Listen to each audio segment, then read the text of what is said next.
É isso aí, galera. Vamos que vamos e a gente vai comentar um pouco do que rolou nessa mesa aqui do Critique. Nessas últimas 2 semanas passaram 4 convidados que foi um estouro, né, Gaia? Muito bom. Muito bom. E a gente vai trazer um pouquinho dos cortes que a gente faz questão que vocês vejam. Se não viram ainda, é importante, porque tem um assunto muito legal em cada um deles. E se já viram, vale a pena ver de novo com os nossos comentários aqui, né? Vamos começar pelo André Machado, com o Ogro de Wall Street. A galera gosta de investimentos, quer saber, né, como ficar rico de repente. Eu gostei muito que foi um papo super... critiquei assim mesmo, né? De falar sobre, a verdade não é tão bonita quanto pintam, o negócio é difícil. Mostrou as loucuras que rolam na Bolsa de Valores, ali nas mesas de transação. Ele explicou bastante disso e foi legal porque ele trouxe um pouco da carreira prévia dele, como a carreira prévia dele ajudou a fazer o dinheiro. E umas doideiras também, né? Ele falando de comprar Porsche pro filho, né? Como que ele botou na cabeça que ele ia comprar uma Porsche pro filho, botou lá, foi, depois perdeu. Então, assim, não tem glamour, não, né? E eu acho que uma lição muito interessante que ele trouxe não interessa o que você se predispõe a fazer, mas tenta fazer bem, ser profissional naquilo. Escuta essa parte aí que ele vai falar. É isso aí. As empresas montaram um plano, tipo, vou reduzir o salário, mas você não perde emprego. emprego. Antes, né? Que aí contrata mais barato. Ou então manda embora para depois, quando voltar, contrata. Mas enfim, o cara lá tá com grana, ganhou a rescisão, ganhou o auxílio e vai pro mercado. Só que ele não tem grana para investir. Eu lembro que eu operava no início, eu operava Petrobras, operava Vale, operava de tudo. Deu trade, tô operando. Tinha dias que eu tomava stop no índice ou no dólar, eu operava no mesmo dia com ações. Que isso, já totalmente... Sim, já pulava. Aí até que um dia um cara falou assim, porra, para de operações. Falei, cara, você não quer... Eu tô ensinando vocês a operar, pode ser qualquer coisa, índice, dólar. O mercado tá ruim agora, eu tô operando ação. Tá olhando outro Mas eu não tenho dinheiro para operação. O André... Então, eu tava muito mal-humorado nessa época, eu tava dando muita porrada na galera, eu tava com humor de cão, porque eu explicava a mesma coisa todo dia, 10 vezes, às vezes, meu. Era pergunta... Eu tava foda, meu. Eu falei, porra... Eu lembro que teve um cara o programa teve anterior, um cara que me processou por causa de eu ter xingado ele, não sei o quê, porque ele falou, eu não esperava isso de um professor...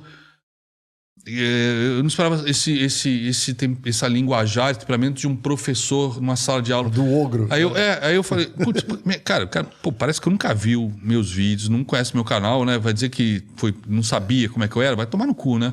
Aí eu falei, bro, vai a merda, né? Você tá achando o quê? Isso aqui é a escola da tia Teteia?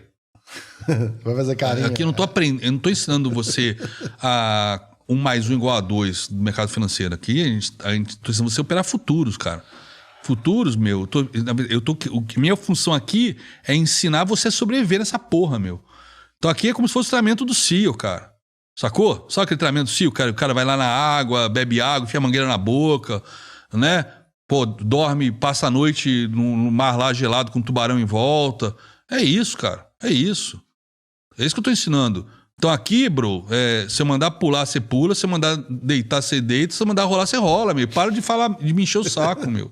Com esse negócio, professor. Ordem unida. Porra. Enfim. Aí eu tava ensinando meu filho. Pô, aí tava super tranquilo. Pô, cara, 15 anos, não sei o quê. Eu lembro até hoje. Começou numa quarta-feira. Eu fiz 250 mil na quarta. Na quinta eu fiz 250 mil. Porra. Aí a gente... Na sexta-feira eu falei pra ele, ele olhou num aplicativo, num perfil lá do Instagram, que todo almoço ele ficava mostrando, uma Porsche 911. Tava 990 mil. Aí eu falei, filhão, hoje a gente vai buscar essa Porsche. Vamos ganhar esses 500 mil pra comprar a Porsche. Vamos sair daqui direto lá em Araras pra pegar a Porsche. Ô, louco. Perdi 500 mil. Bem, no final fiquei no 0 a 0, né? Mas eu sei que, olha só, isso me marcou muito. Eu sei que isso foi de manhã. Ele levantou no final da manhã e falou, pai, eu não vou mais sentar contigo, não sei o quê, que eu te dei azar. E filho, na hora eu falei, caralho, para com isso, filho. Pelo amor de Deus, deu azar o quê? Eu que sou burro, um idiota, um imbecil, quis me exibir pra você, pros outros, quis aparecer, sei lá, quis mostrar que sou fodão e fiz merda. O que eu fiz hoje eu não faço normalmente. Então, isso marcou muito esse tipo de comportamento, entendeu? Deu querer me exibir pro meu filho. Ser invencível. Querer sair assim e falar... Sabe? Pensar assim como pai, imagina que legal, meu. Sair daqui, falei 500 mil ao vivo pra ele. Sair daqui e ir lá, sair uma Porsche 911. Que tesão, né? Qual é o pai que não quer... Né? Não só realizar um sonho do filho, como também, ser o Superman, né? Deu tudo errado. Fiz tudo errado. Mas deu uma boa lição no final. Né? Sim.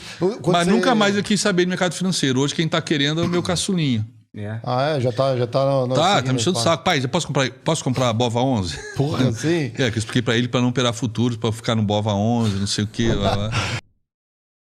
Outro cara muito legal e bombou o Critique nesse dia, né? Saímos, a mesa do Critique ficou vermelha aqui com o João Carvalho. Vermelha. Você teve medo, Mário? Não, sobre medo tomarem as suas meios de produção? Da ameaça do fantasma, como muito pelo contrário, aqui foi um papo muito realista sobre as relações de trabalho. Aprendemos um pouco mais sobre o que pensam os marxistas.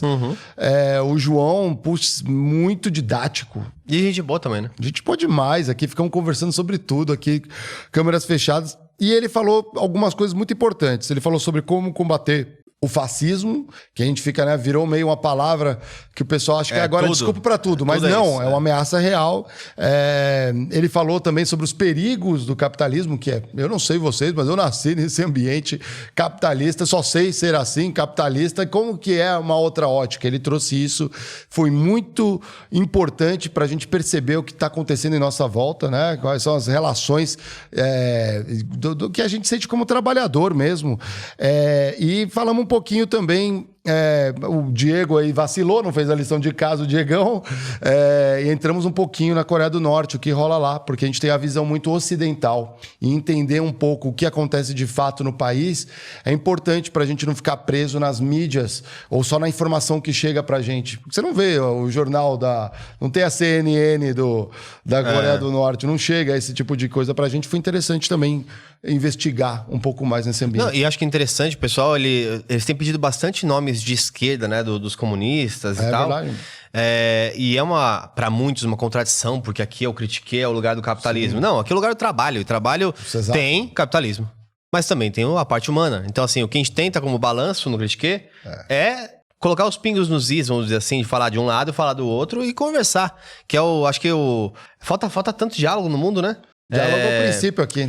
E acho que, pessoal, vocês que assistiram aí esse episódio, que eu recomendo, foi muito bom de verdade, é uma ótica de não tentar entrar em um embate que já é discutido, debatido, e mal, e não sei lá. O que vai agregar ao conversar sobre isso? Acho que isso são perspectivas quando você se aprofunda, né, no comunismo, ou no marxismo, ou em outras coisas. Mas para ter uma visão, uma discussão sobre o trabalho, é uma discussão humana, sobre, né, relações, sobre riscos. E óbvio, se o empresário não estiver investindo, não tem trabalho. Mas se não tiver regras para que isso seja compartilhado, não tem trabalhadores. Então, assim... Eu acho muito louco, né, discutir as ideias só olhando para o passado, o que deu certo e deu errado, né? Às vezes a questão é olhar para o futuro, olhar para frente. Fascismo não se combate em urna. Tá? Isso tem que ser uma coisa que tem que deixar muito claro. O movimento fascista não morre em urna. Né? O fato do Bolsonaro estar inelegível não significa que o bolsonarismo acabou. É verdade. Né? O Zema e o Tarcísio estão aí brigando dia sim e dia também para ver quem vai receber esse espólio. Né? E há uma possibilidade muito real da gente ver um dos dois eleito no Brasil daqui a muito pouco tempo. E sabe o que me deixa mais louco, João? Que eu não consigo entender como essa galera comunica. Recentemente, no Congresso, teve uma figura que fez o símbolo da supremacia Sim. Cara, White assim, Power lá, esses né? caras devem se comunicar, deve ser Não, uma... e deixa eu te contar uma coisa. Esta figura quer concorrer agora nas eleições de prefeito. Ele era desconhecido e agora ele é conhecido e tem 10 vezes mais seguidores. Puta que pariu. Puta que eu não vi pariu, isso aí. velho. Funciona. Ele tá fazendo. Ele não fez isso à toa. Ele fez isso para ele se tornar conhecido e poder concorrer numa eleição municipal. Não foi descuido. Não. Tem método. Você vai ver os Isso é Proud método. Boys nas prefeituras. Proud Boy da prefeitura. E nisso também a gente teve já essa semana o professor de geografia, o Ricardo Marcílio, ele fala de geopolítica. Muito ponderado, eu achei ele. Foi muito bacana também, achei bem ponderado. Ele explicou a questão da guerra na Ucrânia, né? Porque é uma novela, né? O filme não acaba. Tá acontecendo, tem mais tensão. Cada dia que passa, mais novidades ali. Falou do Prigozhin, né? Que morreu no desastre de avião. O número 2 do Prigozhin também. Então, assim, foi muito interessante. Falou do Macron, falou um pouco das questões geopolíticas onde o Brasil está inserido, inclusive no BRICS.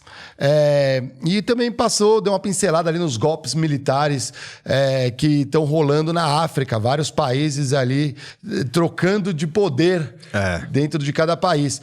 E, em especial, eu dou a dica ali, ó, a gente falou muito de Brasil, que pode acontecer com a gente. Ele tem uma leitura muito legal, assim, né? Mais por cima, uma visão de helicóptero, como a gente fala, né, nas empresas. O Brasil vai virar Venezuela? Exatamente. Ou o Brasil vai ser o novo Estados Unidos, né? O país do futuro, como a gente sempre fala. A gente falou exatamente disso, se liga nesse corte aqui. Você acha que o Brasil, ele para poder se tornar uma potência, vamos lá, ainda que estejamos muito longe disso, a gente precisa necessariamente passar por uma política industrial robusta, assim? Sim, acho que sim. E isso tem que vir de dois lados.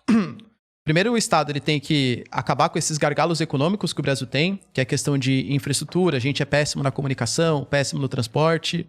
O nosso custo trabalhista é um absurdo, né? Então, você pega, por exemplo, o quanto custa para contratar um trabalhador que é pouco produtivo, porque a nossa mão de obra não é tão qualificada no Brasil, é altíssimo. A nossa carga tributária é um manicômio, né, praticamente. A reforma tributária vai mais ou menos ali, né, mexer em alguns pontos com a simplificação dos impostos. Então, o Brasil ele tem muitos gargalos que atrapalham uma indústria que quer explorar o Brasil. Porque, querendo ou não, o Brasil, ele hoje tem mais de 200 milhões de pessoas. A gente está na 7ª colocação dentre as maiores populações mundiais. É muita gente isso. Não tem como o Brasil não ser atrativo para a indústria, sendo que, além da própria população brasileira, a gente faz parte do Mercosul. Né? Consumindo, né? Tem muito mercado consumidor. E ainda tem, por exemplo, a Argentina, tem o Uruguai, o Paraguai, que não são tão grandes assim, mas dá uma ajudinha. A gente poderia ser muito mais atrativo para essas indústrias. Mas o cara vai investir. Pô, será que o Brasil tem segurança jurídica? Nem ferrando.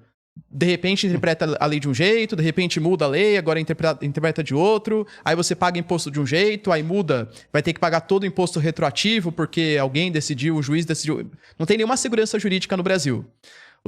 A nossa comunicação, nosso transporte é muito ruim. Então a gente deveria melhorar essas questões para fazer o Brasil ser mais atrativo. E acho que também o Estado deveria participar em alguns setores que considera estratégicos. Mesmo os países desenvolvidos, que falam muito em questão liberal, eu praticamente acho que sim, tá? O Estado ele tem que dar um pouco mais de liberdade econômica para o empreendedorismo no Brasil, eu acho que isso é importante. Mas alguns setores que são estratégicos, precisam de incentivo do Estado. E Na Europa teve isso, um movimento contrário, né? Eles privatizaram várias partes estratégicas, tipo energia elétrica. E reestatizaram tudo, né? Reestatizaram, né? Isso Exatamente. É interessante. Para quem defende o Estado mínimo, não rolou, né? Nessas daí. Né? Eu acho que o Estado ele não tem que ser mínimo, ele tem que ser um Estado inteligente, né? Tem que ser um Estado que incentiva a galera a empreender. Então, assim, ter esse monte de imposto, tal, que o Brasil cobra. É óbvio que isso é péssimo, isso desincentiva a geração de emprego e tal. Porque a iniciativa privada, ela é responsável pela geração de valor, grande parte da geração de valor de um país, mas ao mesmo tempo tem que saber que tem alguns setores estratégicos, não tem o que fazer. O Estado, ele é importante para alguns setores. Então não precisa ser nem ao céu nem à terra, né? Ou seja, ou Estado mínimo ou um país socialista, estatiza todos os meios de produção. Não precisa ser isso, né? Dá para você subsidiar alguns setores que são estratégicos. Os europeus e os americanos falam que tem que ser um Estado mínimo, por quê? Porque pra eles é interessante, porque eles conseguem colocar os produtos dele livremente no mercado da gente. Mas eles mesmos não cumprem. Vê o subsídio que tem, por exemplo, a indústria química na Alemanha é muito forte. O subsídio que existe, a indústria armamentista nos Estados Unidos é gigantesco também. Siderurgia nos Estados Unidos também. Também, né? Pô, o Trump foi um dos caras mais protecionistas da história dos Estados Unidos. Ele sobretaxou alumínio, aço, ele até acabou com um bloco chamado de NAFTA, que era entre México e Canadá, e criou o UNSCA, que é a mesma coisa, só que com várias sobretaxas em cima de produtos que entram nos Estados Unidos. Então eles falam, ó, seja liberal, tal, nos outros. Exato. Mas pra eles, tem várias políticas de subsídio, Sem né? dúvida. Também esta semana, galera, a gente viu um episódio muito bacana com o Érico Rocha, né? Sobre lançamento de produtos digitais. Você que já foi impactado por um infoproduto ou por um curso que estão te vendendo, saiba que é o cara que trouxe isso lá dos Estados Unidos para o Brasil e tropicalizou, deu uma repaginada, e por isso que é esse sucesso todo, tantos produtos são vendidos digitalmente. Aprendemos bastante, né, André? Eu confesso, Mário, que eu tenho um certo preconceito. Tinha, né? Um certo preconceito com esse mercado, vamos dizer assim, de cursos, né? Como todo mundo conhece, vendedor de curso e tal. Porque é uma coisa que a gente se preocupa, né? Como que eu faço pra, de fato, entregar valor? Como que eu tento ser bonzinho, no sentido de, se a pessoa não der certo, devolver o dinheiro dela. Então, até por isso que a gente nunca fez tão seriamente um lançamento, vamos dizer assim. Mas acho que hoje foi uma muito boa conversa, porque ele começa falando sobre isso. Ele parece que no começo, antes de ser o Érico Rocha, ele era a gente, pensando, tipo assim, pô, isso aí, será que é verdade? Será que alguém tá pagando isso aí? Eu acho legal quando ele fala assim, porra, não colava com o meu chefe, não gostava do cara, botava apelido. Quem nunca fez Alencar, isso, né? o Alencar. Alemão do caralho. Alemão do caralho. Adorei. Alencar agora, sabe que você virou um nome aqui no Critiquei. Desculpa os Alencares do Brasil. Alencares. Até conheço alguns aí, também. Então... Salve, Andrezão. E agora já era, virou apelido aqui dentro do Critiquei, mas a razão dos apelidos e por que a gente curtiu tanto esse episódio, você vai conferir agora. Dá uma dica, um conselho pra galera que tá começando, tá entrando no mercado de trabalho, uma dica de carreira, assim, talvez. Cara, eu acho que uma dica que eu dou, que tá entrando no mercado de trabalho eu dou até pros meus alunos também, que não é um mercado de trabalho em si, mas eu acho que é muito a ver com isso. Seja muito duro com você em relação ao processo. E seja muito light em relação ao resultado. Um exemplo, o que é o processo? É o passo a passo que eu tenho que fazer. Então, por exemplo, se você estiver emagrecendo, estiver treinando, cara, se você faltar um treino, seja duro com você, sabe? Se você não fizer a parada do jeito que seja duro com você, seja Cobra Kai, assim, seja duro mesmo com você. Mas quando você sobe na balança naquele dia ou numa semana, seja light com o resultado. Porque o resultado, ele não tende a vir no curto prazo, não um resultado duradouro. Ele tende a vir com a soma... Aqui, ó. Isso aqui, ó. Pô, essa bola é a metáfora. Cara, hoje eu fiz meu podcast. Ótimo, cara. Eu tô feliz comigo. Esse podcast atingiu 3 milhões de negócio e os 35 patrocinadores ligaram. Não. Eu sou light. Beleza, seja o Sr. Miyagi. Vai dar certo. O Karate Kid vai vir. Eventualmente vai vir. Mas seja duro. Se você faltar um dia de processo, seja duro. Eu não sei o que você tem que ter para progredir numa carreira. Vou dar um exemplo. Eu sou chefe, né, também. Então, uma coisa que poucas pessoas têm a noção de fazer, que eu acho que eu usei muito na minha carreira, enquanto no banco, e que foi uma coisa que o Alencar me ensinou. O Alencar é um alemão, que era meu chefe lá em Berlim, que não chama Alencar, chama Jan, mas a gente não podia chamar, ele dava o apelido dele, porque eu achava que ele era o Alencar é alemão do caralho. Então, a gente tinha que falar mal do Alencar. Você falava Alencar, porque ele não sabe o nome dele, né? Você vai falar em português pro seu colega brasileiro. Tinha um colega brasileiro que tava lá e chamava ele de Alencar. O Alencar veio reclamando de novo. Alencar. Então, o Alencar uma vez falou assim, Érico, eu fiz um trabalho pra ele, e ele falou assim, Érico, esse trabalho tá uma merda. Ele falou merda, Scheiße. Em alemão, Scheiße. Das vezes, Scheiße. É o nome, Scheiße. E eu olhei pra ele e falei assim, cara, tem uma época eu falei assim, cara, não sei se tá bom, mas uma merda não tá. Das Sky Scheiße. Eu falei pra ele, assim... E ele virou pra mim e falou assim, tá, porque você me entregou, e por isso que ele tinha um apelido, né? Você entregou só o que eu te pedi. Você me entregou exatamente o que eu te pedi. Na época até era um cliente, né? O cliente que pediu e entregou. Você não tem que entregar o que o cliente pede. Você tem que entregar mais que o cliente pede. Eu falei, cara, podia ser mó Sr. Miyagi, no sentido Sim, de não mó precisa coach. esculachar chamando de merda. Mas era a personalidade dele. E aquilo ficou na minha cabeça, porque eu não xinguei ele bastante tempo. Mas eu fui forjado nisso. Na próxima vez que o cliente me entregava uma coisa, eu sabia que meu chefe ia chamar aquilo de chaissa. E eu tinha medo de ser demitido, porque se eu fosse demitido, eu não seria só demitido da empresa, eu ia ter que voltar pro Brasil. A empresa era meio que um sponsor do visto. Não era simples assim. Tipo, ele era o gorilão da bola azul. Total. Não era, olhando pra trás hoje, não era literalmente, tá? Não tava em algemas, nem ele tinha perdido meu passaporte, mas isso era a percepção que eu tinha da época. Então, toda vez que um cliente fazia, eu fiz isso. Eu entregava mais, porque eu não queria que meu chefe chamasse. Na época, eu não queria que meu chefe, o gorilão, chamasse meu trabalho de droga, de uma coisa. E só que aquilo foi criando um hábito. E aí, o que aconteceu? Eventualmente, eu saio daquela empresa e vou trabalhar para os bancos na Inglaterra, como contractor. Só que eu tava no meu DNA. Tava no meu DNA por 4 anos, com Alencar, entregar mais. Então, o cara pediu, eu nem pensava. Só que o que aconteceu? No outro ambiente, isso não era um hábito. Então, um garoto que tinha menos de 30 anos teve uma carreira classicamente meteórica. Por causa de um conceito com o Alencar. O que eu te pedi, se você me entregar, não é nem tá bom. Não é nem um mínimo. No caso dele, é uma merda. E eu não queria entregar merda. E aí eu começo a subir nesse trabalho, assim, categoricamente. Eu ganhava mais por dia, porque o contrato é negociado por dia mesmo, não tinha carreira, não era isso, né? Tipo, no final do ano você tinha que renegociar seu contrato. Se você não renegociasse com ele, você ia pro outro. Mais ou menos assim, tá? Era um mercado aquecido. Só que é muito louco, as pessoas não entendem isso. E por que isso, na minha opinião, traz uma carreira, se eu exagerar, meteórica? Não existe uma carreira meteórica, mas uma carreira a mais. Porque é escasso. A maioria das pessoas só entregam o que elas pedem. Então, você tem um cara que te entregou muito mais, ele se destaca, mas assim, abusivamente. É valorizado. Do resto. Ele se destaca de um jeito que ele não tem a noção. Agora, o problema, vamos supor que esse seja o processo. Eu vou entregar mais, eu vou criar um uau, eu vou encantar. Eu vou encantar os meus Delight chefes. me. Cara, o cara me pediu um café, eu vou, sei lá, trazer alguma outra coisa. Que ele vai falar, meu Deus, como é que ele sabe? Vou ligar pra esposa dele e falar assim, o que ele gosta de comer com café? É um biscoito dinamarquês. Eu vou lá na porra da confraria, da panificadora dinamarca, vou lá com o meu dinheiro e vou entregar um biscoito, vou trazer e vou falar, cara, como é que você sabe que eu gosto disso, cara? Eu gastei meu dinheiro pro meu chefe comer um biscoito dinamarquês com o café dele. Sabe-se Deus, né? Tô exagerando aqui. Mas e aí você chega lá e fala assim, legal, come biscoito e não fala isso. Então, o que aconteceu? Teve o resultado imediato? Não.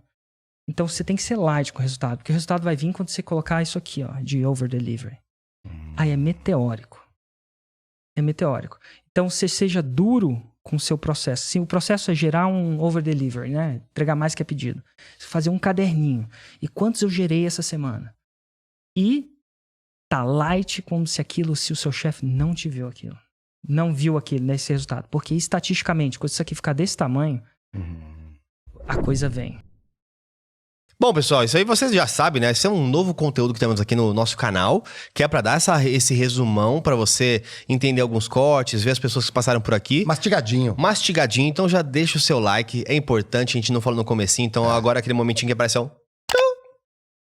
e desce. Porque esse momento foi muito importante. O seu like ajuda com que outras pessoas saibam que o nosso conteúdo é legal. Então, você tem que ajudar a firma, certo, Manel? É isso aí. E galera, nessa semana que tá entrando, a gente vai receber 2 convidados muito bons aqui, ó. O Frei Beto vai colar aqui no Critique nessa mesa. Primeiro que a gente pode ver ali a questão do trabalho de um frei, né? Com certeza a gente vai abordar isso, né? Quem se dedica à parte religiosa, né? Escolher uma religião e trabalhar por dentro da religião ali, né? Porque é um trabalho o que o padre, os pastores, os freis, todos fazem. E também vamos explorar muito a questão social, né? Os trabalhos dele, o que ele vem observando na sociedade. E só uma leitura como essa para fazer a gente abrir a cabeça. E também não vamos esquecer da Lara Nesteruk, que vai colar na quarta-feira. E aí vamos ter um papo de saudabilidade, bem-estar. Empreendedorismo também. É lógico. E você que está assistindo antes da quarta-feira, talvez tenhamos uma co-host especial, que ela é multivitamínica. Então, deixa nos comentários, vamos ver se quem acerta aí. Porque se alguém acertar nos comentários, talvez, quem sabe, ganhe um convite para assistir aqui de pertinho. É isso aí. Então, o convite é quem é a multivitamínica que estará como co-host na quarta-feira. É isso aí. Se você acertar, a gente vai ganhar um prêmio secreto de um lançamento do Érico Rocha. Exatamente. É isso aí? Fechamos, cara? Fechamos, cara. Que semanas incríveis e o que virá só na mesa do Critique. Vamos que vamos. Pessoal, e só pra lembrar, hein? Isso aqui é pra vocês. Então, dicas, feedbacks, fodbacks. Exato. É só deixar nos comentários que a gente está lendo tudo. Bora!